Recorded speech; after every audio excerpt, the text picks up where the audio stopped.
Jayarada Madhava Kunjabihari Jayarada Madhava Kunjabihari Gopi Jana Vallabha Givaradari Jaya Gopi Jana Vallabha Givaradari Yashodanandana Rajajana Ranjana Yashodanandana Rajajana Ranjana Yamuna Tira Vanachari Yamuna Tira Vanachari Jaya Radha Madhava Kunjabihari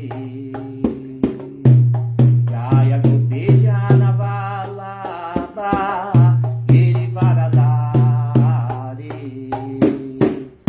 Yashodanandana Rajajana Ranjana Jamuna Tira Vanachari Jaya Radha Madhava Kunjabihari Jaya Radha Madhava Kunjabihari Jagadguru Srila Prabhupada Ki Jai Grantaraj Srimad Bhagavatam Ki Jai Nitai Goura Premanande Haribol. Estou entrando aqui na ISKCON Rio de Janeiro pelos canais do Facebook e do Instagram para dar início à leitura do Srimad Bhagavatam, quarto canto, capítulo 2, intitulado Daksha amaldiçoa o Senhor Shiva. E vou ler o verso número 19, ok? Bem-vindo Luiz Rocha Goulart e também os demais que irão entrando ao longo dessa leitura. Vamos lá. Om Namo Bhagavate Vasudevaya. Om Namo Bhagavate Vasudevaya. Om Namo Bhagavate Vasudevaya. Narayana Namaskritya Naranchava Narotamam Devim Saraswatim Vyasam Tato Jayam Udiraye. Antes de se recitar este Srimad Bhagavatam, que é o verdadeiro meio de conquista, deve-se oferecer respeitosas reverências à suprema personalidade de Deus Narayana, a Narayana Rishi, o ser humano supremo, a mãe Saraswati, deusa da sabedoria, a Srila Vyasadeva, o compilador dos Vedas, e a Srila Prabhupada, o propagador desse conhecimento. Já Srila Prabhupada. Verso 19. Nishidyamanasa sadasya mukyair dakshogiritraya visrija shapam tasma viniskramya vivrida manyur jagam kauravya nijam niketanam. Tradução palavra por palavra. Nishidyamanaha, sendo solicitado a não. Paulinho, bem-vindo. Sérgio Azevedo. Aqui no Insta também estamos conectados, ainda não estou vendo, visualizando ninguém. Vamos lá. Saha ele Daksha, Sada Shyamukyairi. Pelos membros do sacrifício, Dakshaha, Daksha, Giritraya, a Shiva, Visrija, dando, Shapam, uma maldição, Tasma, daquele lugar, Vinish Krâmia, saindo Vivrida Maniuhu, estando excessivamente irado. Jagama foi Kauravya, ó Vidura, Nijam, para sua própria Niketanam, casa.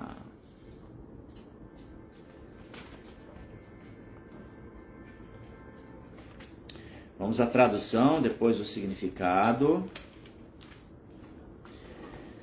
Dados por sua divina graça, Bhaktivedanta Swami Srila Prabhupada Ki Jai, Jagadguru Srila Prabhupada Ki Jai. Tradução. Maitreya continuou: meu querido Vidura, apesar dos pedidos de todos os membros da Assembleia Sacrificatória, Daksha, com grande ira, amaldiçoou o Sr. Shiva. E então deixou a Assembleia e voltou para casa. Então estamos aqui nesse capítulo em que Daksha, bom, primeiramente aqui Maitreya está falando, porque boa parte do Srimad Bhagavatam consiste nas conversas de Maitreya com Vidura. Então Maitreya vai narrando toda essa cronologia do Bhagavata Purana, do Srimad Bhagavatam, falando o que aconteceu em cada situação, com base no que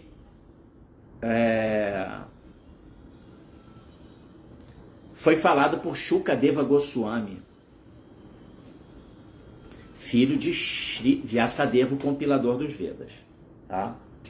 Então, por isso está aqui, Maitreya continuou, porque Maitreya está numa conversa com Vidura. Tá?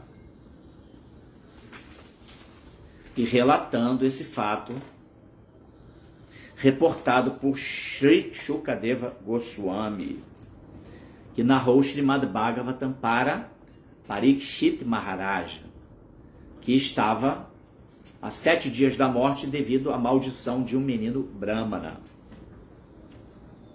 E Parikshit Maharaj, um grande devoto, ele era um rei soberano, mas acima de tudo um grande devoto. Ele, na verdade, ele já tinha tido a revelação de Krishna dentro do coração. E de modo que quando ele recebeu a maldição, embora ele tivesse até condições de se utilizar de artifícios, de antídotos para inibir a maldição, ele, como uma pessoa de consciência elevada, aceitou o karma, se refugiou à beira do Ganges e foi ter com os sábios eruditos vedantistas o que ele deveria fazer, uma vez que ele estava à beira da morte. Em 7 dias ele iria morrer. E aí apareceu Shukadeva Goswami e narrou o Srimad Bhagavatam para o nosso benefício também, né? Então é essa a situação, tá? E sim, e aí Daksha é um grande Prajapati. Prajapati é um progenitor, é um dos seres criados pelo Senhor Brahma para popular a terra.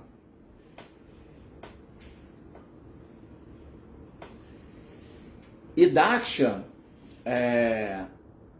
ofereceu sua filha em casamento ao Senhor Shiva. Então Shiva era genro de Daksha. E Daksha era também um grande executor de sacrifícios, deveres sagrados, grandes cerimônias sagradas. E ele era muito refulgente, era muito poderoso.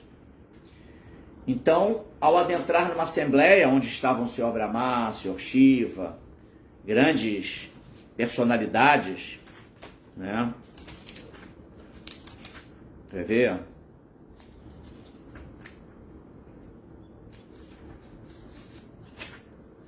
Ele entra nessa assembleia. Deixa eu recobrar aqui.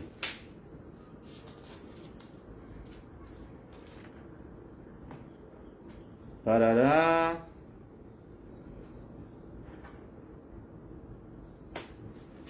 Pacífico.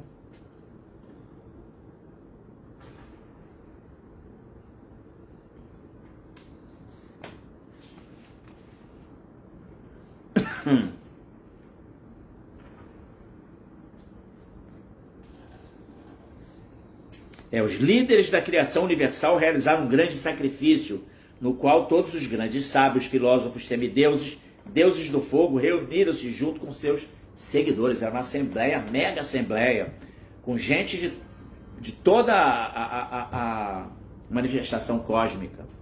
E quando Daksha entrou na assembleia, ele tinha um corpo tão refulgente que ofuscou todo mundo. Mas o Senhor Brahma, o Senhor Shiva, presente na assembleia, todo mundo foi iluminado, né, pelo brilho de Daksha. E todas as personalidades reunidas tornaram-se insignificantes ante a presença de Daksha. Olha que interessante. E aí todos puseram-se de pé, com exceção do Senhor Brahma e do Senhor Shiva. Tá? Mas aí o Senhor Brahma recebeu Daksha com cordialidade, ele como o presidente da Assembleia, o Senhor Brahma. Mas aí quando percebeu que o Senhor Shiva não se levantou, Daksha ficou irado. Falou, como pode isso? Eu dou minha filha em casamento para ele. E aí é disso aí que a gente está falando, tá? Da ira de Daksha contra o Senhor Shiva, tá? Então Daksha vai ofender o Senhor Shiva e tal, e nós chegamos aqui no verso 19, que eu vou repetir aqui a tradução, tá? Maitreya continuou, meu querido Vidura, né? Maitreya falando com Vidura, relatando aquele fato que foi narrado por Sri Shukadeva Goswami. Apesar dos pedidos de todos os membros da Assembleia Sacrificatória, Daksha, com grande ira, amaldiçoou o Senhor Shiva. Então deixou a Assembleia e voltou para casa. Vamos ao significado de Srila Prabhupada. Jai Srila Prabhupada. A ira é tão prejudicial que até mesmo uma grande personalidade como Daksha, devido à ira, deixou a arena onde Brahma era presidente e onde todos os grandes sábios e pessoas santas e piedosas estavam reunidas. Todos eles pediram-lhe que não partisse, mas, enfurecido, ele saiu, pensando que o lugar auspicioso não era adequado para ele. Inflado por sua posição elevada, ele achou que ninguém era superior a ele em argumento.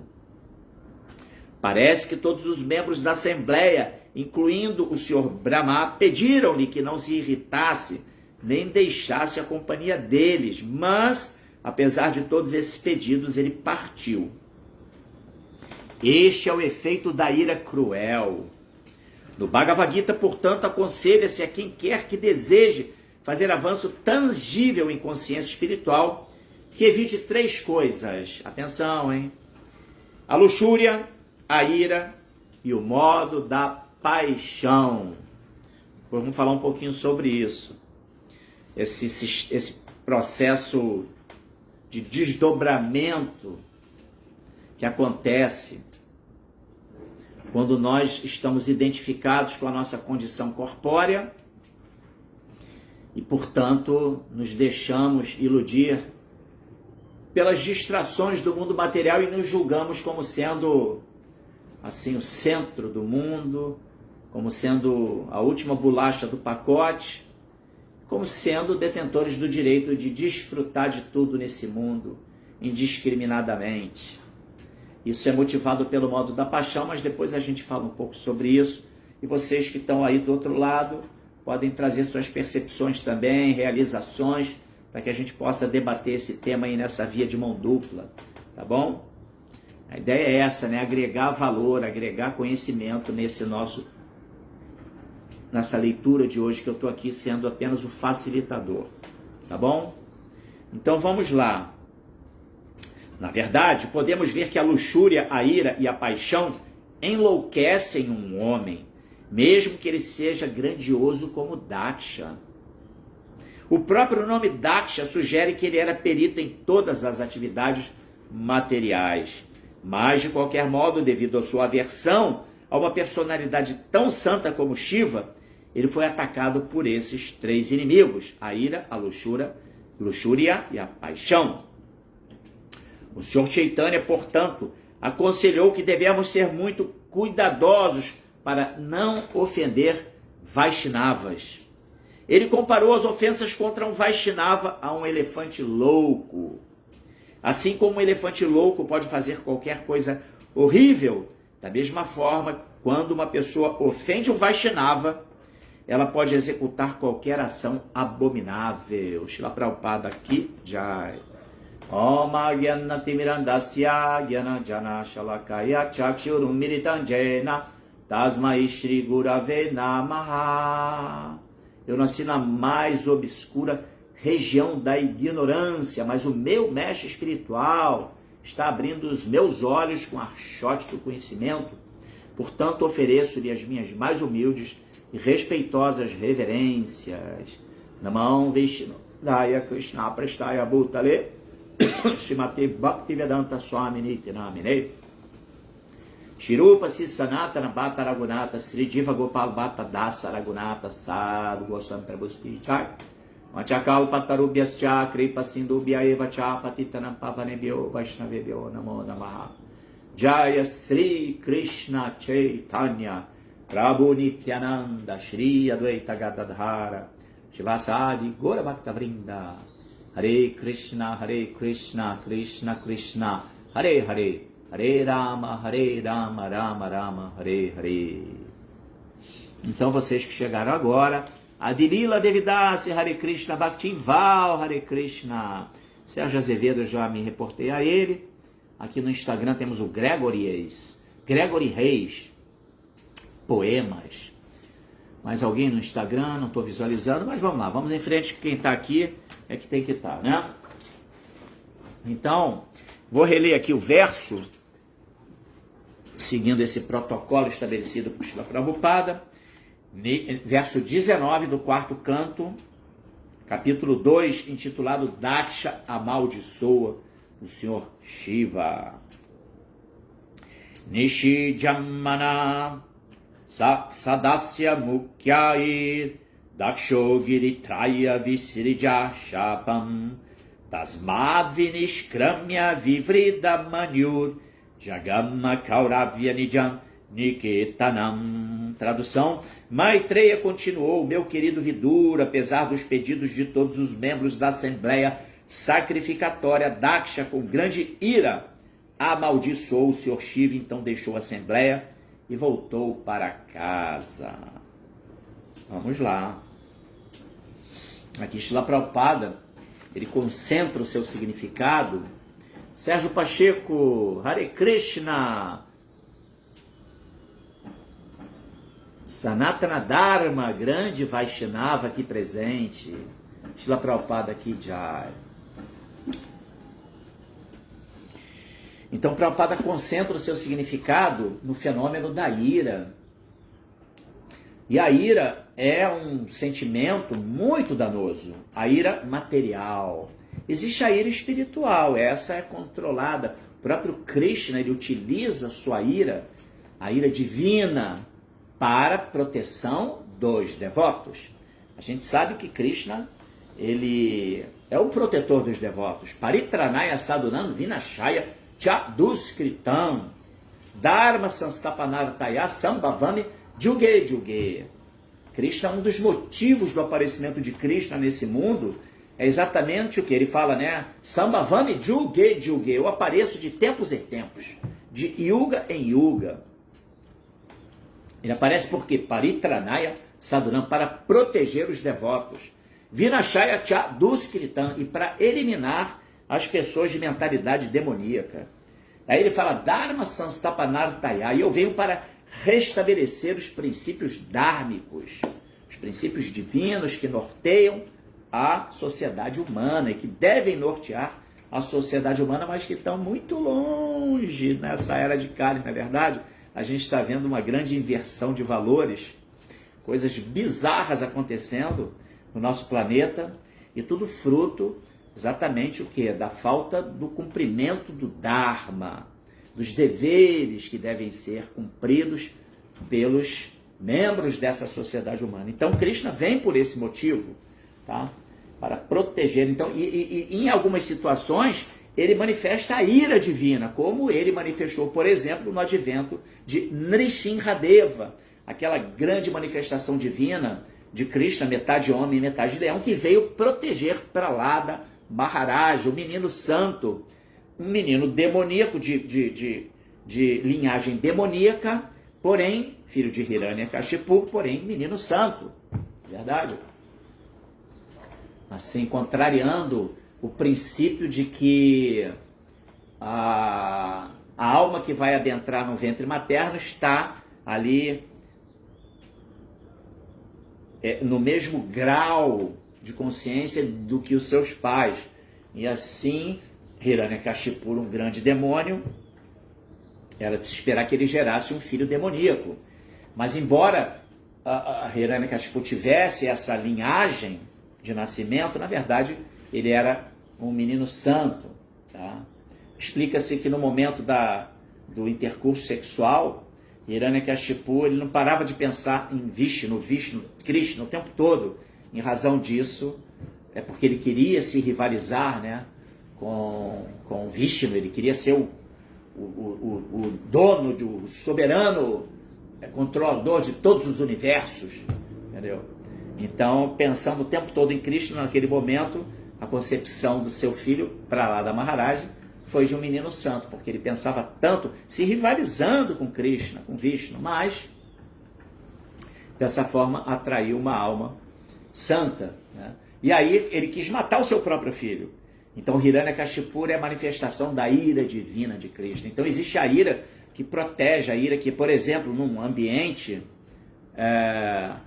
familiar, um chefe de família que tem a sua família atacada por salteadores, por bandidos, por pessoas que queiram, assim, ofender o núcleo familiar, aí o chefe da família, ele deve usar de todos os artifícios para coibir aquilo, e até mesmo de uma ação de ira, mas uma ira controlada, uma ira divina também, de uma certa forma, onde ele vai estar zelando pelo pilar principal da sociedade, que é qual? Uma família bem estruturada.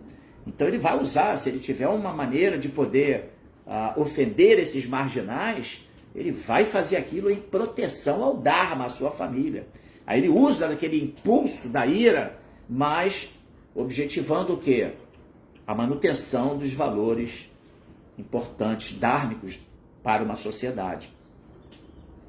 Então, hoje em dia a gente vive numa sociedade que está muito influenciada por uma vitimização dos malfeitores e também um sentimentalismo exacerbado que não se deve punir nada nem ninguém.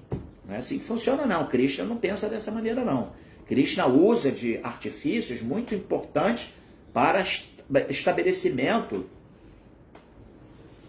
e preservação dos valores divinos, dos valores dármicos, entendeu? Então, a própria lei do karma, ela é uma lei inquebrantável, uma lei absolutamente estrita e uma lei que se rege pelo princípio do caráter pedagógico, mas punitivo também, entendeu? Para poder reformar pessoas que agem de maneira inapropriada. Então isso tem muita relevância, muita importância. Mas então a ira, voltando aqui ao ponto da ira, Daksha foi tomado da ira. E Daksha foi tomado da ira porque ele manifestou ali, certamente, uma inveja do Sr. Shiva. O Sr. Shiva Sr. Shiva não é uma entidade viva comum, tá? Ele é uma entidade diferenciada. Ele nem é uma diva tátua, né? Uma diva atma, uma diva tátua. Ele é Rudra tátua. Ele é uma manifestação de Krishna mesmo. Salvo engano, ele tem 78% das qualidades de Krishna, de Vishnu, né? E, portanto, é um ser diferenciado. Tem até aquela analogia que remete à ideia de que Shiva... Existe o leite, né? O leite, que é a... Vishnu é comparado ao leite, tá? E Shiva ao iogurte, né? Ou seja, não se pode separar do Sr. Shiva do Senhor Vishnu. Assim como não se separa o iogurte do leite. O iogurte é é leite e não é, né? Porque ele é o leite ali cortado, né? O leite que foi, enfim, azedado, digamos assim. Mas é leite do mesmo jeito. Então tem essa analogia que fala que o Senhor Shiva é como o iogurte e o Senhor Vishnu é como o próprio leite. Então, dessa forma,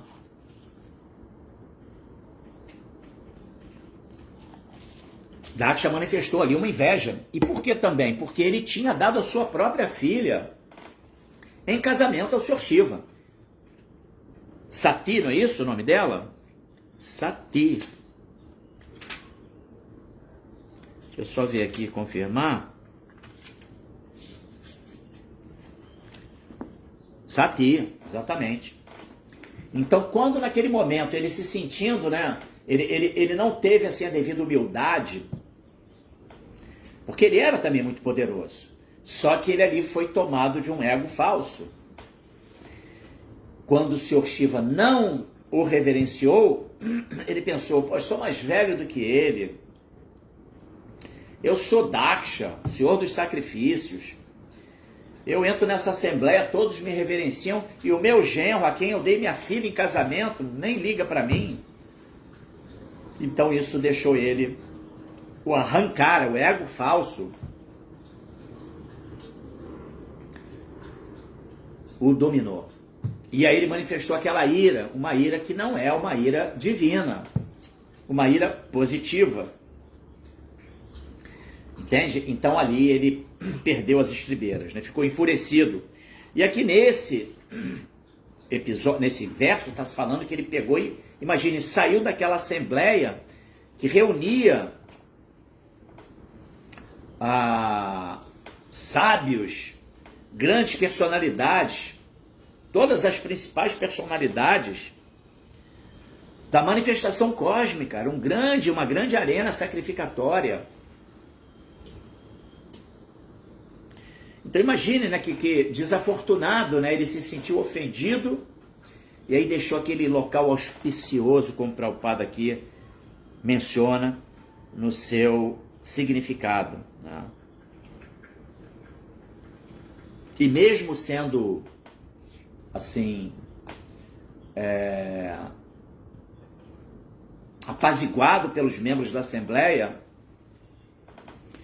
Daksha não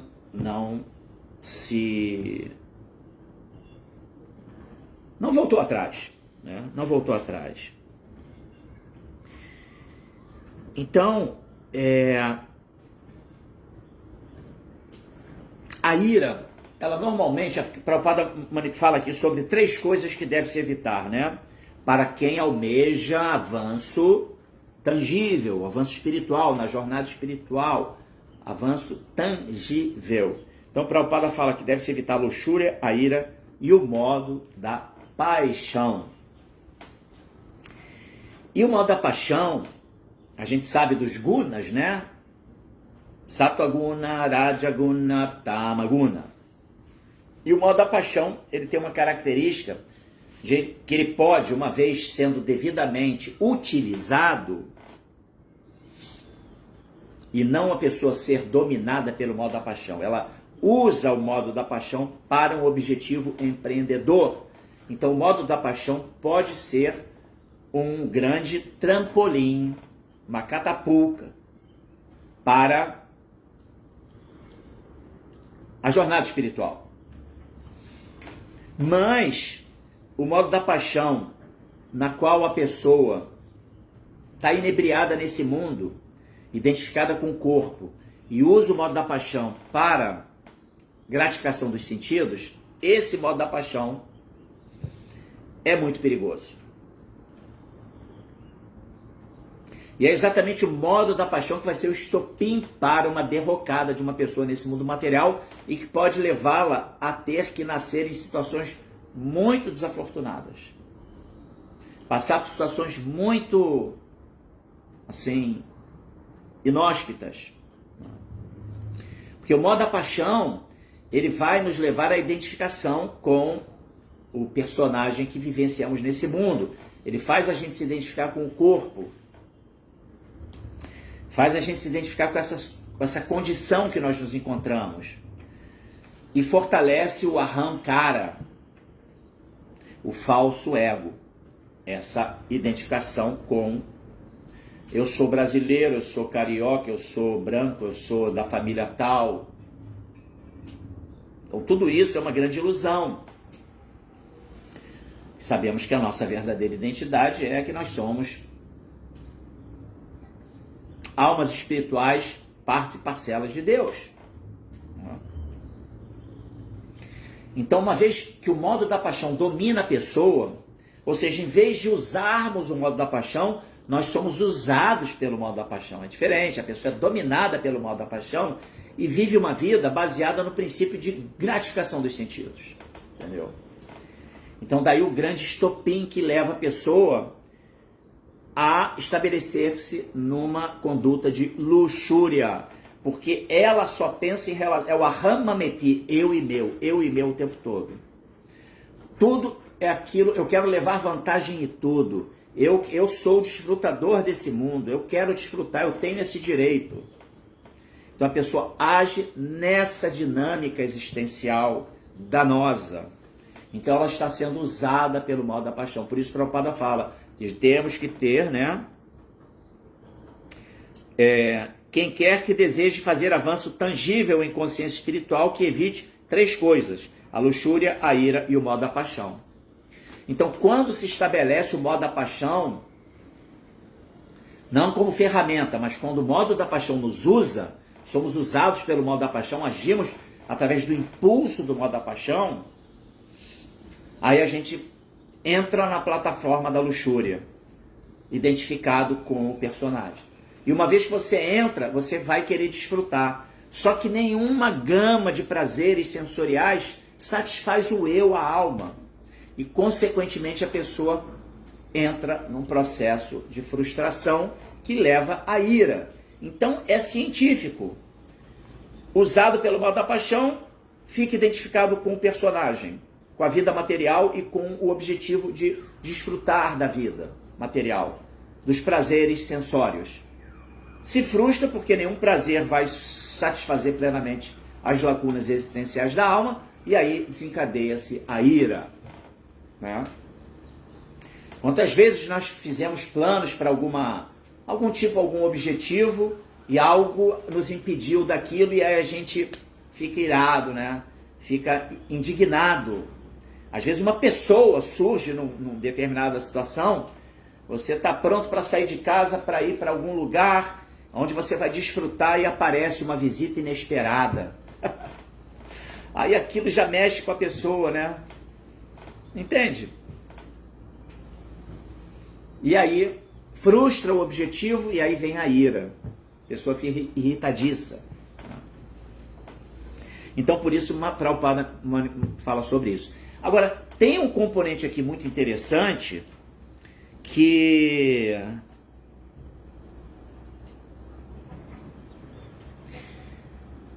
chama a atenção.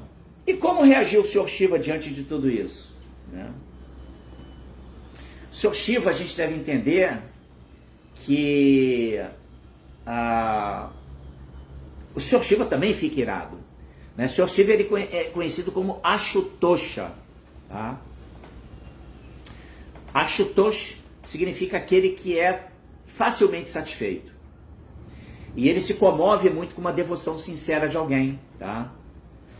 Ele também tem um nome chamado Bolenath, o senhor de coração simples, que perdoa com facilidade. Embora ele tenha uma forma chamada de Rudra. Né? Rudra quer dizer a ira. Né? E que é a forma mais feroz e destruidora do Sr. Shiva. Né?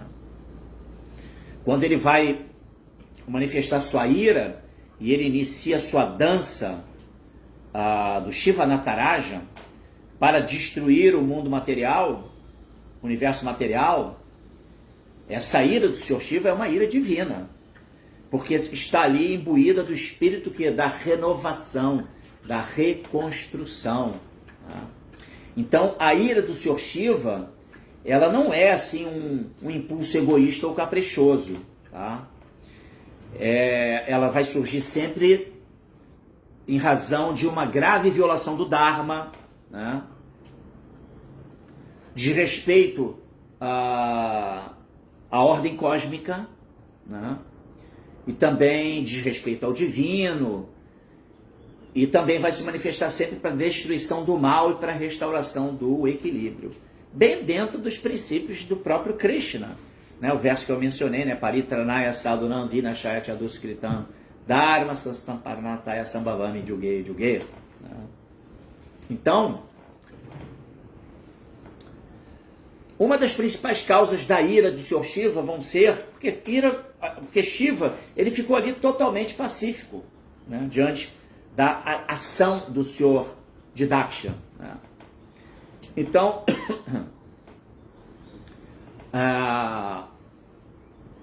ele fica irado em algumas situações quando ele é ofendido, sim, mas sobretudo quando vê ofensa aos devotos de Vishnu. Porque um dos nomes do Senhor Shiva também qual é? Mahadeva. Ele é o maior dos devotos de Vishnu, entendeu? Então, num primeiro momento, Shiva ficou completamente pacífico diante das ofensas que lhe foram dirigidas por Daksha, tá? E aquilo não o abalou, né? Porque ele, muito compassivo, um grande devoto, né? O Mahadeva, né? O maior dos devotos de Vishnu, né? Então, aquilo não mexeu com o ego falso dele, né? Ah, eu sou Shiva, poderoso Shiva. Como você ousa me insultar?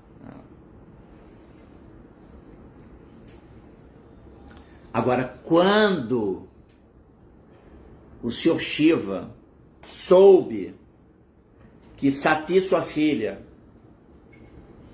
em razão de todo esse contexto, ela tirou, salvo engano, a própria vida, aí o Senhor Shiva ficou muito irado. Aí sim, ele ficou completamente irado. Isso é retratado nos versos, nos capítulos mais à frente, tá? O Senhor Shiva criou um grande ser chamado Virabhadra,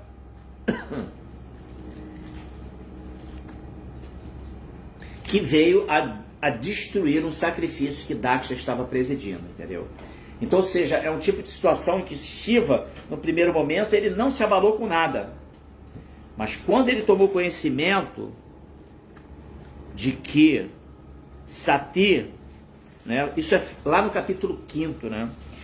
Quando o Senhor Shiva ouviu Narada Muni, dizer que Sati, sua esposa, havia morrido por causa do insulto do Prajapati Daksha a ela, e que seus soldados foram expulsos pelos semideuses Rigo, aí ele ficou iradíssimo. Aí vai narrar exatamente sobre isso, né? Como que ele ficou muito irado, apertou seus lábios com os dentes e tirou do seu cabelo um fio de cabelo que ardia como eletricidade ou fogo. E aí ele gargalhando, repentinamente gargalhando como louco, né, o Senhor Shiva, ele atirou o cabelo ao solo, tá? E aí um medonho demônio negro, alto como o céu e brilhante como 3 sóis combinados, foi então criado. O Senhor Shiva, ele é muito compassivo, muito misericordioso. Mas quando ele fica irado, aí segura a onda, porque ele fica muito irado, né?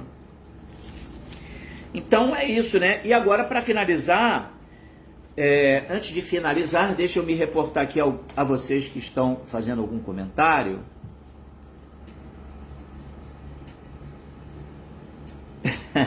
Sanatana Dharma comenta que esse caso aí é o típico caso de briga de cachorro grande. Exatamente, muito bom, é isso aí. Não se meta, não tome partido, né? Peraí.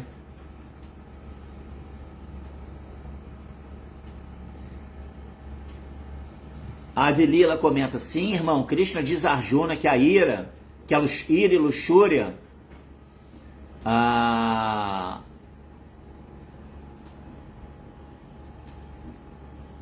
é fruto do nosso contato com o modo da paixão, ignorância. A luxúria cega a pessoa, a mente fica confusa, perde inteligência, cai no poço fundo, escuro da ignorância, que tudo consome, né? Muito bom ponto, Adilila, muito obrigado. Aí ela complementa assim, Bhagavad Gita,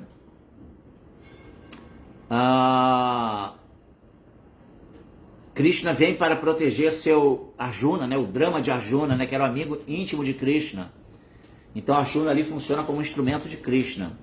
E ela menciona também que Shiva é um devoto de Vishnu. E Shiva é o controlador do modo da ignorância, dos fantasmas, demônios, são adoradores de Shiva. Muito bom, né? Vamos ver aqui também o Ojasvi Dasa. Minhas reverências também, Ojasvi.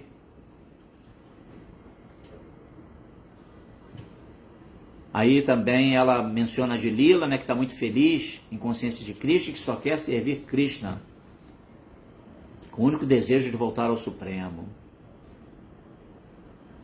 E aqui o Ojasvi comenta, é como programar o final de semana para pegar onda na praia do Arpador e na manhã do programa estar chovendo e o mar inviável. Cria-se expectativa, mas se frustra com os fatos. Exatamente. Cria-se a expectativa. Com esse exemplo, como é que o devoto deve agir no plano? Deve agir no plano deixar de perfeccionismo. E né, no plano deixar de perfeccionismo. E 2, no fato não criar expectativa. Muito bom ponto. Como Krishna fala, né, que nós temos o dever de agir, mas não temos o direito de reivindicar os frutos da ação, né? Então a gente planeja as coisas, mas nem sempre vão dar certo. Em todas as esferas da vida, não é verdade? Então, é bem por aí, né? A gente tem que agir, planejar, mas não criar expectativa. E depois você comenta, né, que o mais difícil é planejar algo sem desejar que esse algo aconteça. Principalmente quando queremos agradar Sri Krishna. Porém, como Sri Krishna tem o controle de tudo, o que cabe a nós é trabalhar a nossa autorrealização aceitando o que não está sob nosso controle. Se é que temos algo sob controle. Excelente ponto. É isso mesmo, Ojasvi, né? A gente... mesmo em se tratando de ações devocionais na qual você objetiva a satisfação de Krishna, se o resultado não vem, é porque Krishna não deu o resultado. E ele está ali, por trás disso, tem uma motivação que a gente precisa entender, né? Esse é o ponto importante, né? Mas é isso daí mesmo, né? Agir sem expectativa. O que não... Isso é muito complexo e pode parecer assim até paradoxal, né? Como é que eu vou planejar algo sem expectativa, né? Mas é um processo, é um método, um recondicionamento que o Sadhana Bhakti permite, onde a gente sabe, não, eu tenho que agir, eu tenho que fazer as coisas. Agora, eu sei que eu não vou ter o resultado necessariamente que eu espero. Pode ser que esse resultado não venha. Entrega para Deus. Por isso se tem até essa expressão muito comum, né? Entrega para Deus. Eu fiz tudo que eu podia pelo meu filho, mas o meu filho entrega para Deus. Entendeu? Por trás de tudo tem o plano de Krishna. Tem o tempo de Krishna. Também é outra expressão, né? Temos que aceitar o tempo de Deus. As coisas acontecem no tempo de Deus. É assim que funciona, né? Agora, sem dúvida, é difícil, né? Então eu não vou fazer nada. Para que eu vou ficar me empreendendo se eu não tenho nem como ter o resultado? Não importa, não perca a oportunidade de usar o modo da paixão, o impulso empreendedor para objetivar metas elevadas, Sobretudo para a satisfação de Krishna, imagine, né? Agora, se não vier o resultado, aí é porque Krishna não quis dar o resultado. Tem uma motivação por trás disso e o tempo sempre vai revelar o porquê das coisas. Muitas vezes a gente não vai entender na hora, mas um pouco à frente a gente vai analisar, agora eu estou entendendo o porquê que aquilo não deu certo. Assim que funciona, né? Então, aqui o Marcelo Magalhães, esse caso aí é o típico caso de briga de cachorro grande. Isso aqui foi, você repetiu aqui a fala do Sanatana Dharma, né? Agora, para finalizar a leitura de hoje, temos aqui também o quê? Que Prabhupada ele menciona que o Chaitanya Mahaprabhu, o Senhor Sri Krishna Chaitanya Mahaprabhu aconselhou o quê? A gente não ofender ninguém, não ofender os devotos, na verdade não ofender ninguém, sobretudo devotos que estão ali empreendendo esforços sinceros na vida devocional, tá? Então disse que quem ofende os devotos, essa pessoa, ela vai passar por grandes dificuldades, né? A ofensa a um devoto é considerado como o elefante louco, né? Se você tem um elefante que entra assim, que ele fica irado, agressivo, ele destrói tudo que está pela frente, entendeu? Então a gente tem que ter muito cuidado. Agora, para isso, a gente precisa entender exatamente o que é. Ter compreensão sobre a nossa posição nesse mundo, né? Uma vez devidamente situado, uma pessoa que está situada numa busca, num cultivo sincero espiritual, ela vê aquela pessoa, em vez dela invejar uma pessoa que apresenta características elevadas, como um devoto, ela não vai invejar aquela pessoa. Ela vai servi-lo, tá? Isso é muito bem explicado no Upadeshamrita, o Néctar da Instrução. Então, os devotos mais jovens na jornada espiritual não significa jovem em termos de idade, não, de vida biológica. Em termos de vida espiritual, ele vê que uma pessoa é mais avançada espiritualmente, ele vai servir aquela pessoa, entendeu? Aí ele vê que tem pessoas que estão na mesma ali, no mesmo nível de entendimento espiritual, eles desenvolvem amizade, eles se relacionam de uma maneira harmoniosa, um ajudando o outro, revelando a mente em confiança, o outro ouvindo em confidência, trocando presentes saudáveis para, né, assim, alimentar esse relacionamento espiritual saudável. E quando ele vê uma pessoa que está numa posição inferior, presta auxílio, né? Esse é um devoto, né? Em qualquer dos níveis que ele se encontre, né? Agora, quando a pessoa ela está imbuída da equivocada compreensão de que ele é importante, de que eu sou, sabe, a última bolacha do pacote, quando ele vê uma pessoa que tem uma posição mais elevada, aí vai invejar essa pessoa. Foi o que aconteceu com Daksha. Invejou o Sr. Shiva, devido à posição elevada do Sr. Shiva. E quando ele vê uma pessoa que é inferior a ele, ele vai explorar, entendeu? É assim que funciona. Então, isso tudo é fruto dali da luxúria, né? Da identificação de nós acharmos que nós somos algo que não somos e ficarmos vivendo uma vida artificial, tentando satisfazer o ego falso, né? Os prazeres sensoriais, satisfazer a mente materialmente condicionada e viver nessa plataforma assim, obtusa de vida, né? Tá bom? Então, tivemos aqui mais comentários.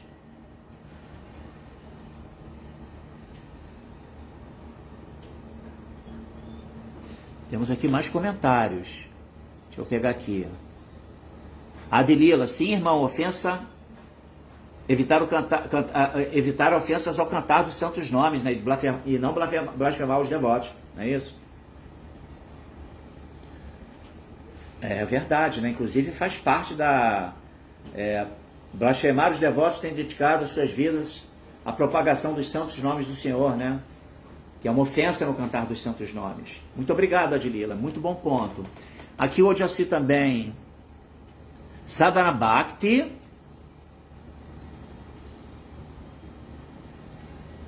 Sadhana Bhakti é desconstruir para reconstruir.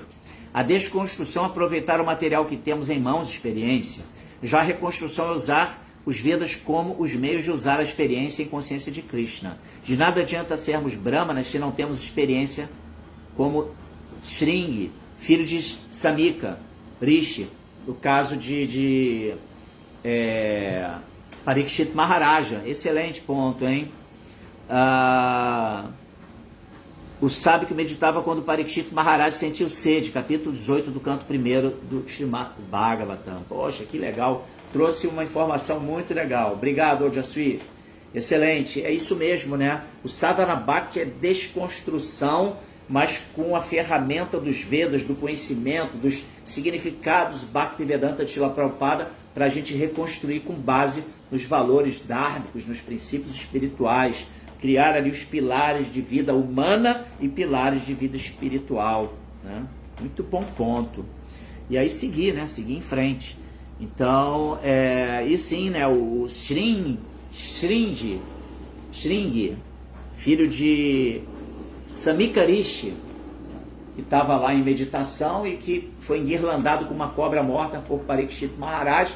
Quando o filho desse yogi viu isso, ficou muito irado e lançou uma maldição de que uma cobra alada iria picar, né, o ofensor do seu pai. E assim aconteceu, né? Parikshit foi picado por uma cobra e o veneno deu 7 dias de vida para ele.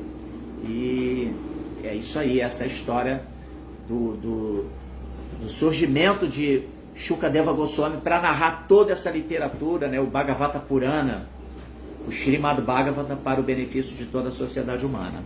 Excelente ponto.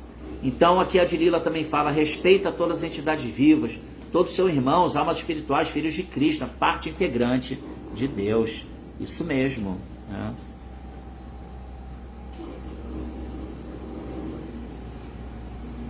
E tem aqui ainda, a Adilila ainda comenta: sempre cantar os santos nomes do Senhor em espírito humilde, inferior à palha da rua, desprovido de todo sentido de falso prestígio, sem ficar aguardando ser respeitado, mas sempre oferecendo respeito aos outros.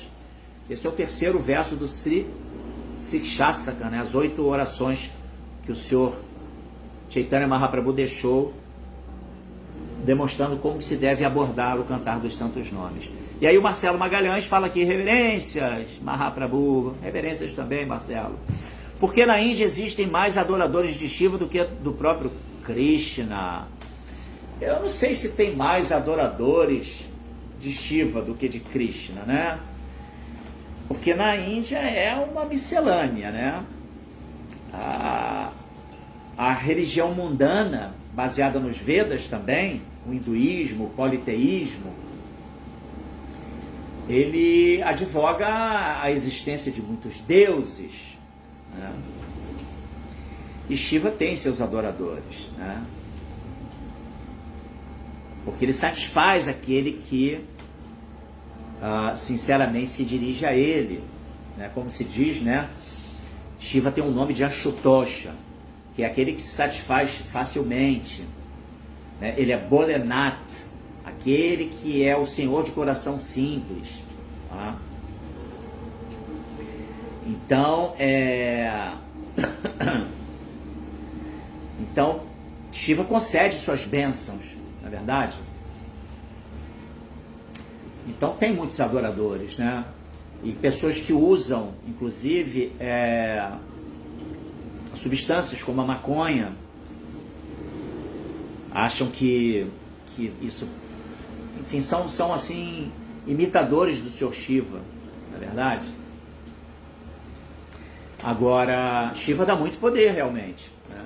Muito poder, mas a gente sabe que o objetivo último é a gente poder estar se conectando diretamente com a Suprema Personalidade de Deus através de atitude amorosa. E que isso é que é o verdadeiro objetivo da vida, a meta da vida. Então, Para que adorar semideuses se nós podemos ter com o próprio Senhor Supremo o estabelecimento de uma relação amorosa? Né? Então, mas sem dúvida tem muitos adoradores de Shiva, porque o Senhor Shiva concede muitas bênçãos. Tá?